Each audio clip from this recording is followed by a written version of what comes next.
con este encuentro con ustedes y agradecerles mucho por tomar contacto conmigo. María, lo que te decía José es que ¿qué ha hecho esta pandemia en Bolivia con nosotros los bolivianos? ¿Cómo la ves?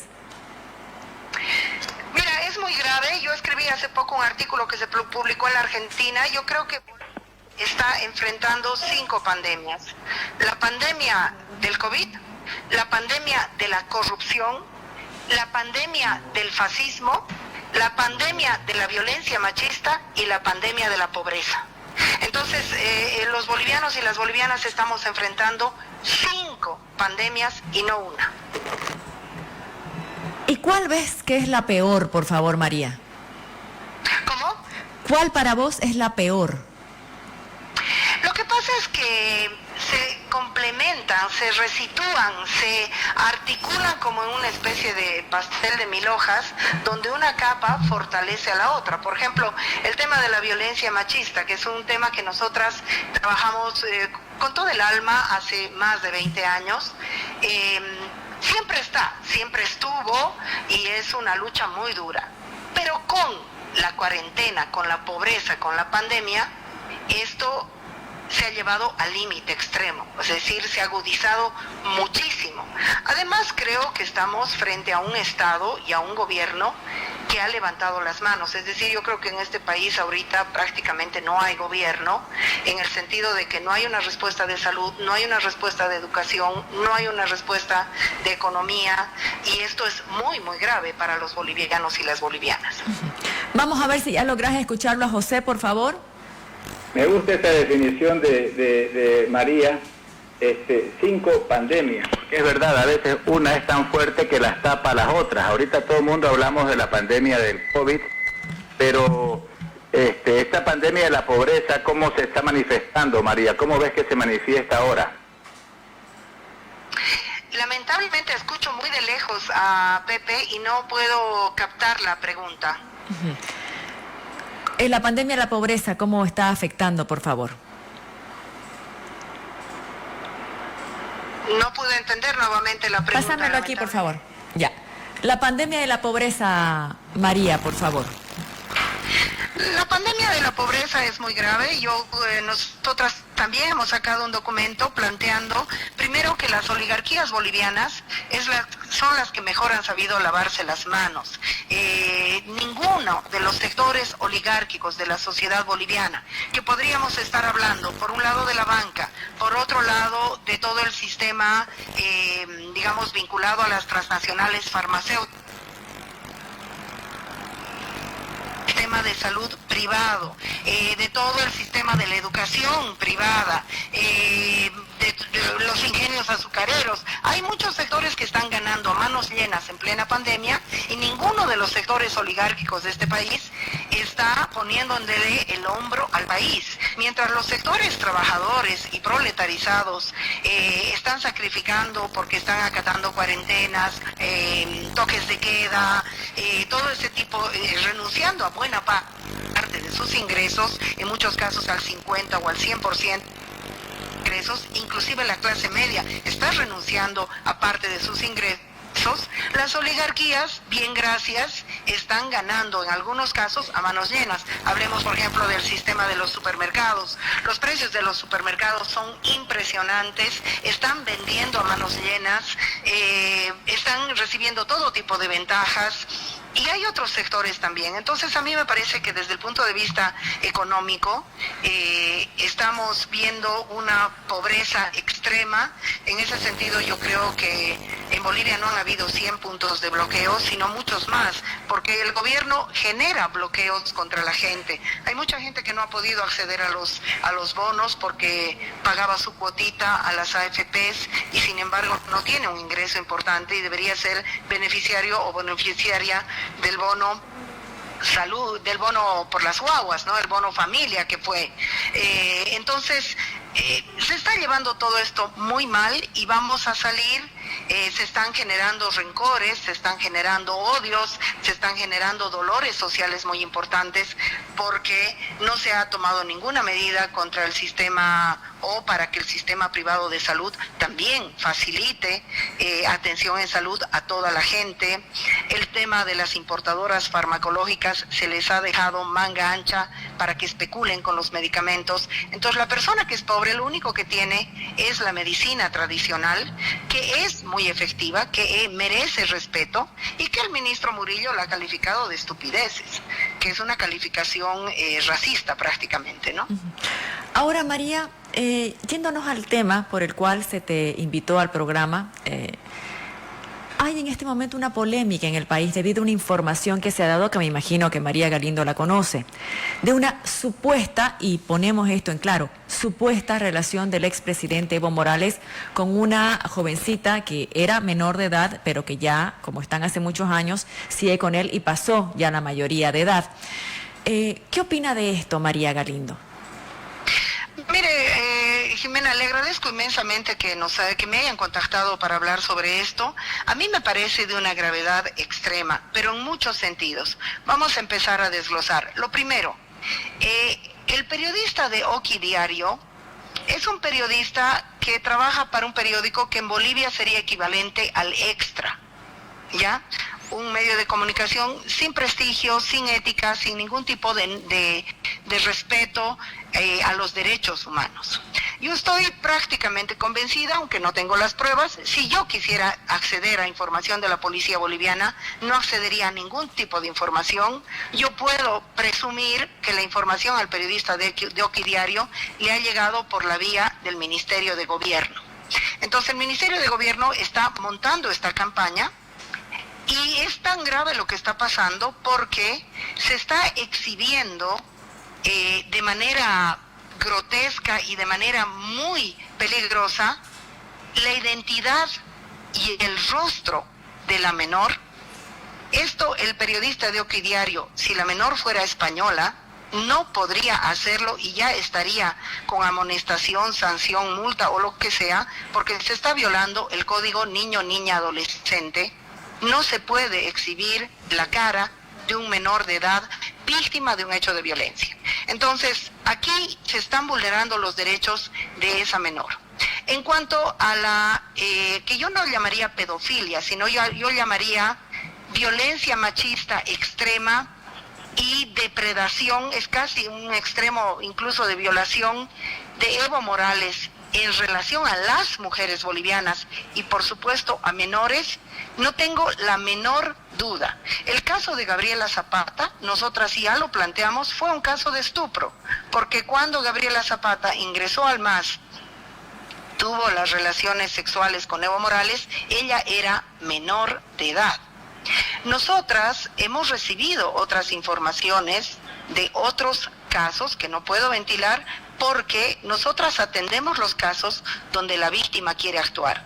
Y entonces lo que está haciendo ahorita el Ministerio de Gobierno a través de un periodista de Quinta es orquestar una campaña donde no le interesa preservar ni la integridad de la menor, ni la lucha contra la violencia machista, porque si lo que nos interesa es eso, que a nosotras, por ejemplo, nos interesa, lo que están haciendo es revictimizando a la víctima y además inhibiendo con esa revictimización que otras niñas menores que también han sido estupradas probablemente por Evo Morales, por ese papel de ser objetos de regalo, se está inhibiendo que esas jóvenes denuncien. Porque claro, si se hace escarnio con esta joven, ¿quién más va a querer denunciar este caso? Entonces es muy grave lo que está pasando en nuestro país y además yo creo que el tipo de cobertura que se está haciendo es una cobertura sensacionalista, sin análisis de lo que representa la violencia machista. Lo que tiene esta joven con Evo Morales por la vía de la interpretación de los WhatsApps no es un enamoramiento, sino es una forma de anulación de su personalidad y de anulación de su afectividad, de poder absoluto del depredador sobre ella, y eso puede tener consecuencias psíquicas sobre esa joven a un futuro muy breve, muy graves y muy extremas. El momento en que Evo Morales decida sustituir a esta joven por cualquier otra, que es una cosa que sucede, esta joven puede caer en el mayor de los extravíos y de las sensaciones de pérdida muy graves. Entonces aquí lo que están haciendo no hay un interés sincero de lucha contra la violencia machista, porque además si al gobierno le interesara la lucha contra la pedofilia, pues hay que agarrar a la Iglesia Católica, a las sectas cristianas. No hubiera estado de ministro de la Presidencia Jerjes Justiniano, que es el abogado de la manada. Nosotras conocemos muy bien, es otra menor que fue violada por varios jóvenes. Ustedes como medio de comunicación hicieron un seguimiento. Nuestra abogada es la representante de la menor, y se ha hecho tráfico de influencias vía Jerjes Justiniano. Permíteme, María, por favor. De la presidencia. Permíteme, María. Sí, vamos a intentar nuevamente con José para ver si ya lo podés escuchar. José. Cruzo mi dedito para que me pueda escuchar. María, ¿me escuchás, por favor? No puedo escucharlo bien, es decir, te escucho su voz, pero no logro entender las palabras. Hablo fuerte y despacito. María, si es el gobierno el que arma la campaña, el principal adversario del gobierno en este momento electoral no es el MAS, porque aparentemente estaría lejos del MAS. ¿Por qué la armaría el gobierno contra el MAS si a quien debiera desplazar es a Carlos Mesa? Bueno, es interesante la pregunta suya, José. Yo quisiera decir varias cosas, ¿no? Primero que efectivamente, yo nunca, en ningún momento, cuando yo denuncio esto como una campaña del gobierno, en ningún momento estoy diciendo no hay el delito, Evo Morales era un santo. Evo Morales ha estructurado un discurso misógino, machista, contra las mujeres bolivianas. Han habido graves casos de feminicidio en el entorno más directo de Evo Morales que han quedado en la impunidad. Estoy hablando de varios casos. Bueno, no tiene en este momento motivo para mencionarlo. Está el caso de Gabriela Zapata, está el caso de la irresponsabilidad paterna. Yo en ningún momento estoy diciendo que este caso es falso, pero que es una campaña del gobierno. Ahora, para responder a la pregunta que me hace José, independientemente de que el adversario mayor, supuestamente, de Yanine Áñez es supuestamente Carlos Mesa, en realidad, el odio, la fijación contra Evo Morales es muy grande, muy grande.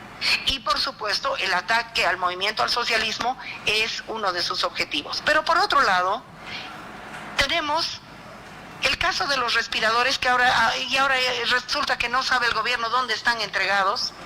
Tenemos el caso de las pruebas PCR que han tenido que cerrar la página web de la empresa a la cual le habían comprado. Entonces el gobierno necesita cortinas de humo para distraer respecto de su caída en picada.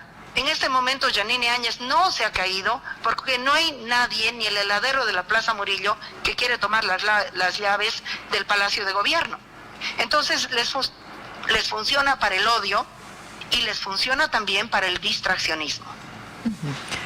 Para distraer, dice María Galindo. Algo que dijo María Galindo, que lo hemos puesto en títulos, es: no digo que no hay delito. Para María Galindo, ¿sí ha habido delito de estupro en este caso? Mire, yo creo que es un delito mucho más extremo. Por supuesto que la figura, yo no soy abogada, ni deseo serlo, la figura exacta es estupro. En Bolivia es escandaloso que el estupro son 3 a 6 años de cárcel, poco menos que es una felicitación en la espalda. El uso de las menores es una cosa que está muy arraigada en la sociedad boliviana. Bolivia es el país con la tasa más alta de embarazo adolescente. Es muy grave. Entonces yo estoy convencida, completamente convencida, de que Evo Morales es uno de los personajes de la historia contemporánea boliviana que más ha pisoteado, vulnerado los derechos de las mujeres a través de un discurso misógino y machista, pero también a través de relaciones de abuso que las ha tenido con todas y cada una de las mujeres que han pasado por su vida. Ya cometió estupro con Gabriela Zapata. Yo tengo conocimiento de otras denuncias que no las hemos enarbolado porque nosotras tenemos una premisa en nuestro trabajo metodológico. Solamente representamos los casos donde la víctima desea ser representada. Entonces nosotras hemos recibido denuncias similares a esta, donde hay pánico, porque este es un problema de vida o muerte. Esto sí puede terminar de acabar con Evo Morales. Y hay un montón de pruebas. Es decir, el gobierno del MAS, los 10 años que yo he escrito en Página 7 ha recibido llamadas para que me saquen del periódico. Por fin me sacaron.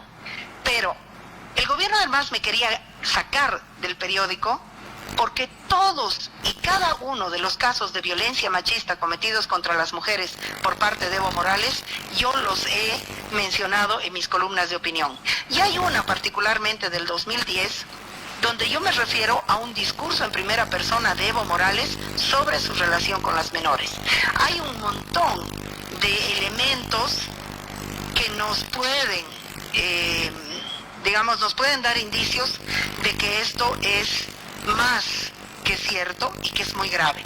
Pero lo que no se puede creer es que ni Oki Diario ni el periodista en Trambasaguas esté realmente haciendo una investigación. Esto han recibido de la policía boliviana, del Ministerio de Gobierno, y no les interesa proteger a la menor, no les interesa la lucha contra la violencia machista, y además están vulnerando los derechos de una menor porque han usado su nombre, su apellido, su cara. Imagínense la situación en la que está esa joven, que ella no ha cometido ningún delito. Ella es víctima de toda la situación. José. Sí, muchas cosas que dice María me parecen tan interesantes. En realidad María no dice que no haya delito. Ella cree que hay más complicaciones en el país de las que uno a veces ve. María, ¿cuánto nos hemos distanciado más entre los bolivianos en el último tiempo, en materia política, social, racial, regional, etcétera? Bueno, yo creo que hay una fractura muy, muy profunda que está mostrando sus heridas. Los activadores del bloqueo de caminos ha sido el señor Calvo del Comité Cívico Pro Santa Cruz, de la Asamblea de la Cruceñidad y su discurso racista.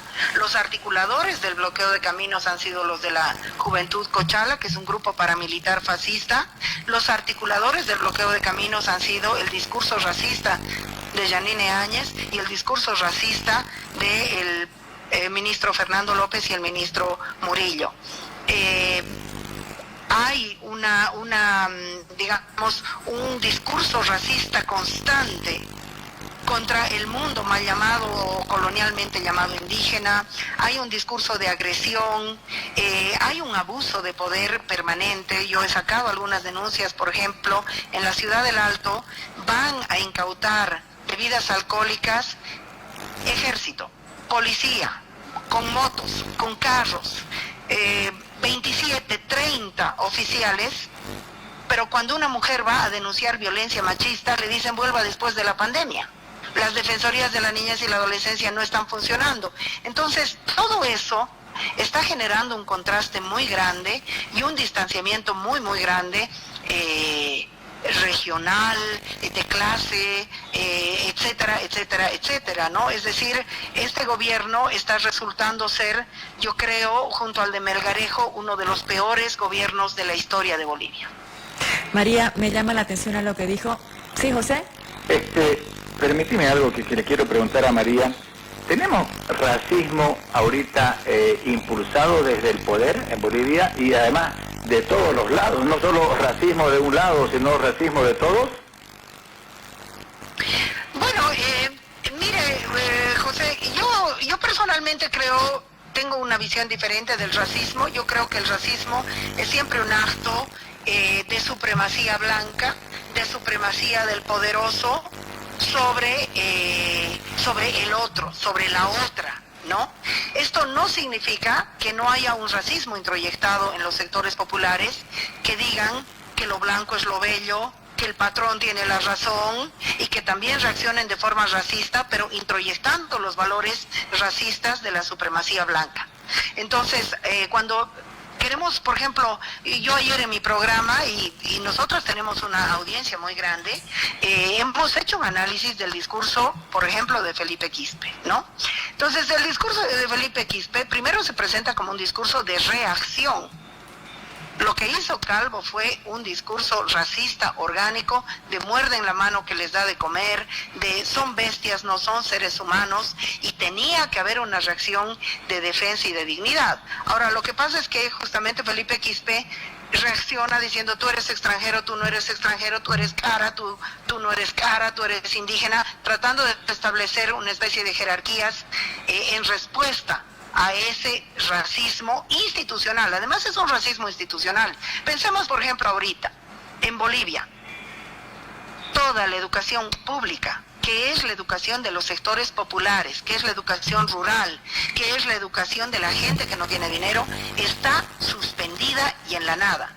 Y sin embargo, la educación privada, que es la educación que se puede pagar, y mucho más los colegios más exclusivos y más caros de toda la sociedad boliviana, están pasando clases, generando una brecha racial y de clase que está viniendo ¿de dónde? Eso es responsabilidad definitivamente del gobierno.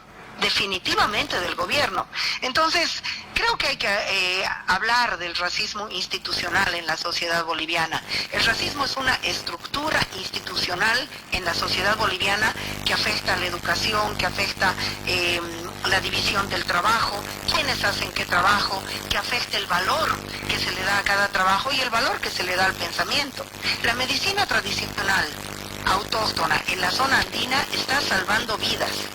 No se puede decir que no es un conocimiento, no se puede decir que son estupideces, no se puede decir que no vale nada. María, para María Galindo, ¿estuvo bien la realización del bloqueo? Lo que pasa es que no es que estuvo bien, porque yo, digamos, creo que ese maniqueísmo es bueno o es malo. Aquí hay que hablar. Pero fue justo, legítimo, estaba correcto al inicio. Después tal vez cambió su esencia. ¿Cómo lo ve? Bueno, yo el bloqueo lo veo de la siguiente manera. Primero, fueron más de 100 puntos de bloqueo en todo el país, desde el punto de vista de los que tradicionalmente llamamos bloqueadores. Pero yo creo que el gobierno también realiza bloqueos. Los bloqueos que hacen que no accedas a los medicamentos, que no accedas al oxígeno, que no accedas a los respiradores, que no accedas ni siquiera a una monitorización de salud básica. Es decir, aquí el gobierno viene bloqueando a la sociedad boliviana. Lo único que ha hecho es responder con cuarentena. La cuarentena es un bloqueo. Porque si tú haces solamente cuarentena, por ejemplo, yo trabajo mucho con las mujeres en situación de prostitución, son mis hermanas. Pero María, le pido, para no desviarnos del tema, por favor un momento, este bloqueo que se hizo de 12 días para pedir las elecciones, en el cual se cerraron las rutas, en algunos casos hubo hasta destrozo de caminos, ¿estuvo bien para María? ¿Fue justo? ¿Fue por una...? Es que no, bueno, Jimena, para responderte, yo creo que habían niveles de legitimidad en el bloqueo. Habían niveles de legitimidad, porque primero, el Tribunal Supremo Electoral ha cambiado 5 veces de fecha de realización de elecciones. Si Yanine Áñez entró por 90 días, las elecciones debieron realizarse el 12 de febrero. Si necesitaban 30 días más, podían realizarse el 12 de marzo. Ni siquiera eso fue así. Han cambiado, creo que 5 o 4 veces la fecha de las elecciones. Entonces, y Yanine Áñez hizo el 6 de agosto un discurso donde hablaba de medidas a febrero del próximo año y donde habla de un proceso de endeudamiento del país que va más allá de lo que le corresponde a un gobierno transitorio. Entonces, Yanine Áñez generó la incertidumbre. Esta no quiere entregar el gobierno. Entonces, había unos niveles de legitimidad en los bloqueos importantes. Por ejemplo, no hay distribución de gas suficiente, por lo menos en La Paz y el Alto, yo te puedo asegurar que eso es así. No sé en Santa Cruz. Las mujeres que bloquean con garrafas hacen bloqueos ultra legítimos, no legítimos, ultra legítimos. Entonces había niveles de legitimidad en el bloqueo, y yo no creo que todos los bloqueos hayan pendido del teléfono de Evo Morales. Es más, creo que hay dentro del MAS una serie de fracturas, y que no era un bloqueo necesariamente o exclusivamente del movimiento al socialismo. María, usted tiene una voz que siempre cuestiona y además escribe muy bien, y por eso tanta gente la lee. No estoy pudiendo escuchar bien, por favor. Yo lamento tanto, no estoy pudiendo escuchar bien. Volví a hablar, José, a ver. María, voy a hablar un poquito más fuerte, ¿me escucha ahí? Hay un poquito mejor, pero muy fuerte tiene que hablar. Bien. La pregunta es esta. ¿Alguno de los candidatos que van a estar en la papeleta electoral le gusta a María? No quiero que me diga un nombre, porque eso no le voy a pedir, pero ¿alguno le gusta como para tentarla a votar, o su voto es por afuera del sistema? Mire, José, por un lado, las elecciones son necesarias para sacar a este gobierno de donde está. Yo creo en la necesidad de estas elecciones, pero también estoy convencida que estas elecciones no van a resolver nada. Y más que sacarla a Yanine Áñez y a ese grupo de ladrones del Palacio de Gobierno. Segundo, lamentablemente yo hace muchos años digo que en Bolivia se ha privatizado la política. Nos movilizamos cuando privatizan el agua, cuando privatizan, no sé, un servicio público. Han privatizado la política. El señor Chi está de candidato de forma ilegal, y está de candidato porque tiene detrás a la Sexta Moon y más de $1 millón para hacer campaña, porque el candidato por ese partido era Paz Zamora, y cuando Paz Zamora renunció ya no podía Chi ocupar esa candidatura. Carlos Mesa se ha fletado, alquilado, no sé, o tomado en anticrético un partido político. Es decir, los partidos políticos no tienen la capacidad hoy de representar a la sociedad, y sin embargo son los únicos que tienen el derecho de postularse a las elecciones. Entonces ahí en la sociedad boliviana tenemos derecho a votar, pero no tenemos derecho a ser elegidos y ser elegidas. Hay una privatización de la política. María, tenemos en nuestra pantalla, no sé si usted la logra ver, a diferentes candidatos a las elecciones. Quisiera que brevemente, esta pregunta ya se la hice hace algún tiempo en No Mentirás, pero desde ese momento han pasado muchas cosas. Entonces me gustaría, después de todo lo que ha pasado, otra vez su opinión breve de cada uno de ellos. Comenzamos, por favor, por Yanine Áñez. Bueno, Yanine Áñez nunca debió ser candidata, nos ha llevado al mismo problema de Evo Morales, ser presidenta y ser candidata. Creo que es una mujer mediocre y corrupta, y que no representa a las mujeres bolivianas, por supuesto. Luis Fernando Camacho. Luis Fernando Camacho es un fascista, es un hijito de papá, es un hombre también con una inteligencia muy, muy limitada, y sobre todo es un gran hipócrita. Chi Yun-chung. Chi Yun-chung es uno de los más peligrosos. Yo creo que Chi Yun-chung es una especie de Fujimori. Es un hombre que tiene detrás mucho poder. Yo sabía que él tiene como administrador de su campaña un personaje que cuesta mucha plata, que Carlos Mesa no alcanzaba a pagar, pero Chi logra pagar. Entonces yo creo que tiene detrás a la Sexta Moon intereses sumamente ocultos, y que también es un fanático cristiano, que es muy grave que sea candidato. A mí me parece un escándalo que Chi pueda ser candidato en las elecciones bolivianas. Luego vamos a ampliar de cada uno, porque está diciendo cosas interesantes, pero vamos a ir primero uno por uno. Luis Arce. Luis Arce representa el ala más extremadamente neoliberal del movimiento al socialismo. Más extremadamente neoliberal del movimiento al socialismo. Entonces, y yo personalmente creo que no es sano para nada para el país volver al gobierno del movimiento al socialismo, justamente como feminista, como mujer, que me interesa la dignidad de las mujeres, un gobierno de pactos, donde el MAS ha hecho un gobierno de pactos muy oscuros debajo de la mesa, y creo que Luis Arce en ese sentido no es un hombre transparente, sino que es un hombre que es capaz de ir, pactar una cosa y decir otra. Carlos Mesa. Bueno, Carlos Mesa, yo lo conozco muy bien y yo tuve 2 años un programa muy lindo con él que se llamaba Fósforo y Gasolina. Él ya no quiere volver más a Radio Deseo desde que es candidato. Eso dice mucho. Yo creo que Carlos Mesa probablemente va a ocupar un lugar muy, muy triste para él mismo, que no es más que ser el mal menor, pero no dejar de ser el mal menor. Creo que Carlos Mesa, que dice que entiende al país, ha construido una candidatura conservadora y blanca y masculina. Tuto Quiroga.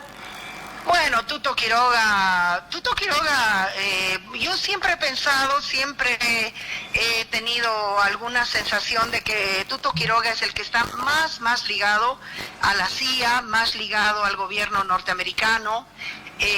Tuto Quiroga fue el artífice de que hoy nos gobierne Yanine Áñez. Yo cuestioné eso, por eso me han votado de página 7, cuando yo decía sedición en la Universidad Católica. Yanine Áñez debió ser electa por el Parlamento boliviano y ser posesionada ahí por el Parlamento, como le pasó a Carlos Mesa. Creo que Tuto Quiroga efectivamente se ha bañado con la sangre indígena, como lo ha dicho Felipe Quispe, tiene toda la razón. Él ha cometido crímenes en Sacaba, que no olvidamos.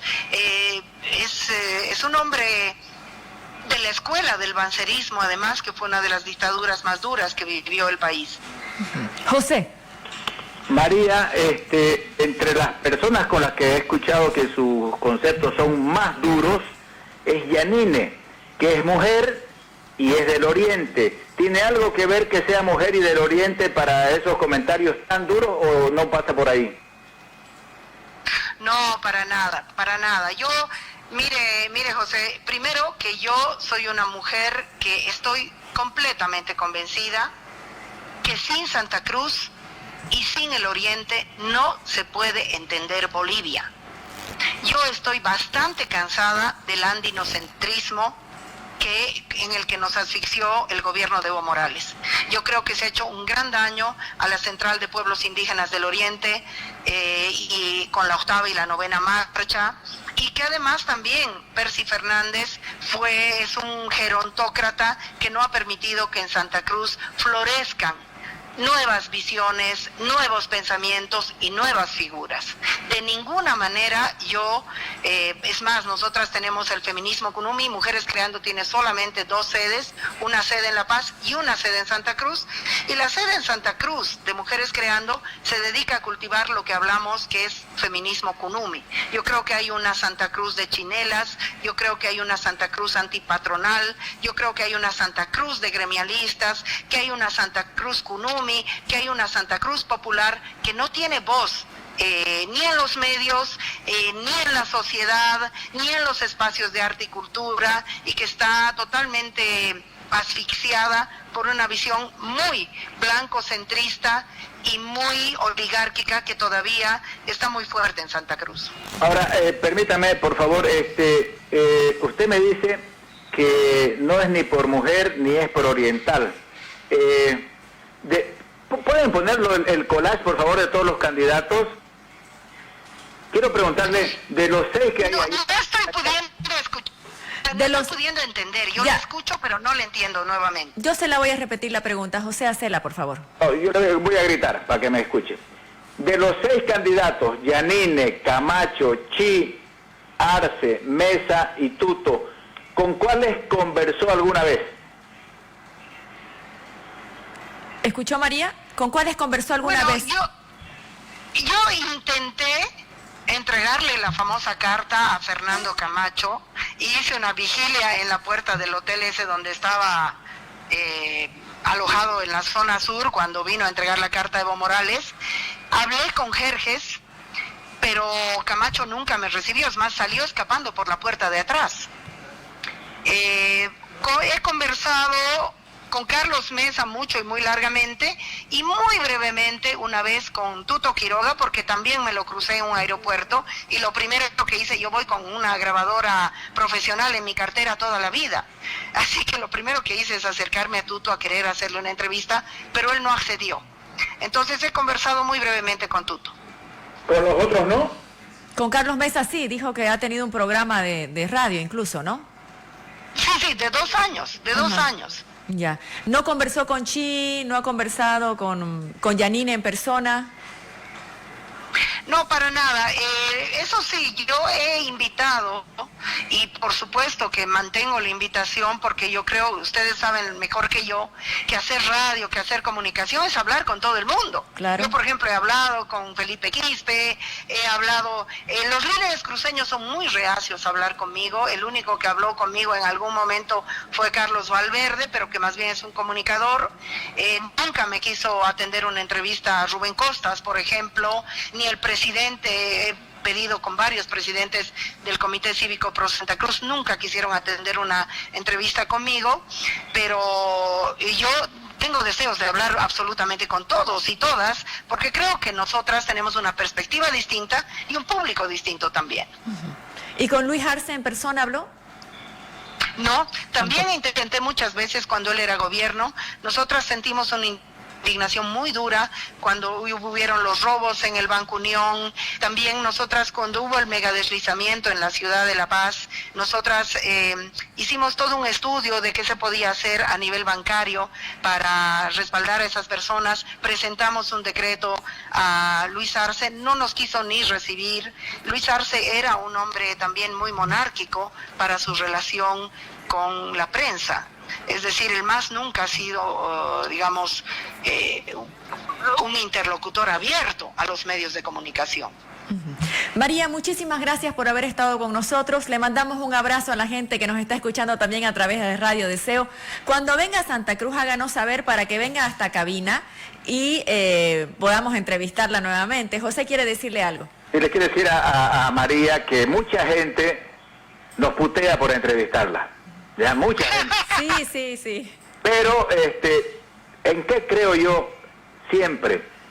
Tenemos que escucharnos todos, es decir, no tenemos que coincidir todos, pero yo creo que ella enriquece mucho con lo que dice. A algunos les va a gustar, a otros no, pero hay que escucharnos. A mí me gusta escucharla.